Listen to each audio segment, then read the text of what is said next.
दोस्तों के ट्रिप का हॉरर, खंडहर हवेली का रहस्य। यह कहानी है 4 जिगरी दोस्तों की, आर्यन, विक्रम, नेहा और प्रिया। वे चारों कॉलेज से थे और अपनी सेमेस्टर की छुट्टियों का मजा लेने के लिए एक रोड ट्रिप पर निकले थे।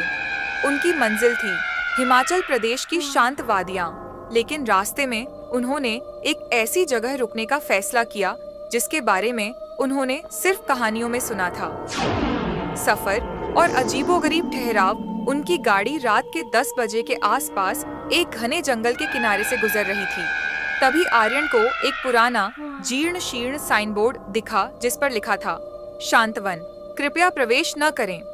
इसके ठीक पीछे पहाड़ी पर बिजली की एक चमक में उन्हें एक विशाल और डरावनी हवेली दिखाई दी।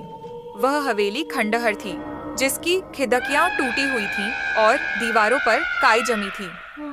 यार, ये तो बिल्कुल हॉरर फिल्म वाला सीन है, विक्रम ने उत्साहित होकर कहा, जो हमेशा एडवेंचर के लिए तैयार रहता था।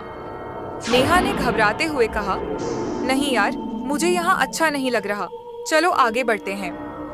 लेकिन आर्यन, जो ग्रुप का सबसे जिद्दी था, बोला, अरे बस 1 घंटा, देखते हैं अंदर क्या है, फिर आगे चलेंगे। ये जगह पूरी कहानी वाली लग रही है।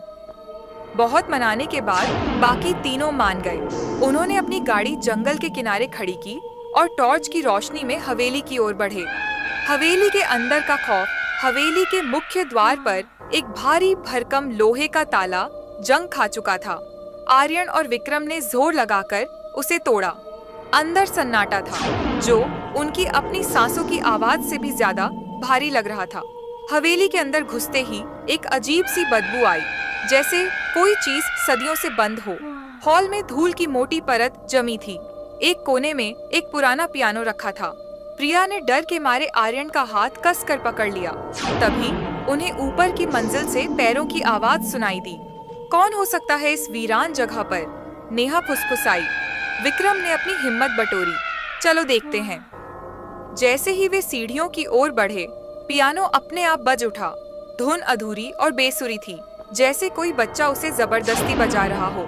चारों की रूह कांप उठी। कमरा नंबर 4 और आत्मा का साया। वे दौड़कर ऊपर की मंजिल पर गए। वहां गलियारे में कई बंद कमरे थे।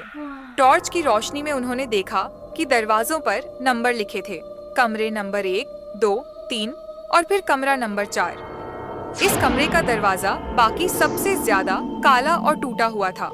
जैसे ही आर्यन ने दरवाजे को छुआ, अंदर से एक ठंडी हवा का झोंका आया और उसके कान में किसी ने फुसफुसाया, बाहर जाओ। आर्यन चीख पड़ा और पीछे हट गया। तभी कमरे के अंदर से एक महिला की परछाई तेजी से गुजरी। वह इतनी पतली और धुंधली थी कि उन्हें लगा जैसे उन्होंने कोई सफेद कपड़ा देखा हो। विक्रम ने अपने फोन से उस मंजर की फोटो लेने की कोशिश की, लेकिन जैसे ही उसने फ्लैश ऑन किया, दरवाजा 4 जोर से खुला और उनके सामने एक बूढ़ी भयानक औरत की आकृति दिखाई दी। उसकी आंखें सफेद और खाली थीं और उसके चेहरे पर पीड़ा और गुस्सा साफ झलक रहा था। उसके होंठ खुले थे, लेकिन कोई आवाज नहीं आ रही थी, सिर्फ एक गहरा दर्दनाक कराहने का एहसास था। प्रिया ने चीखते हुए कहा, भागो, ये यहाँ अकेली नहीं है। आखिरी रात का सफर वे चारों जान बचाकर भागे।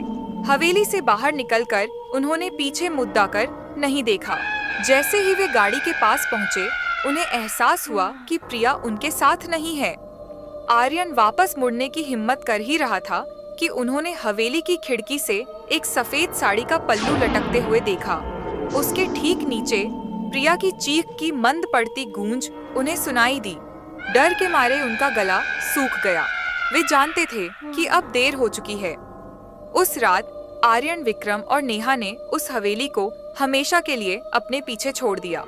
उन्होंने प्रिया को कभी वापस नहीं देखा और ना ही कभी पुलिस को कुछ बताया, क्योंकि उन्हें डर था कि कोई उन पर विश्वास नहीं करेगा और उस आत्मा का साया उनका पीछा करेगा।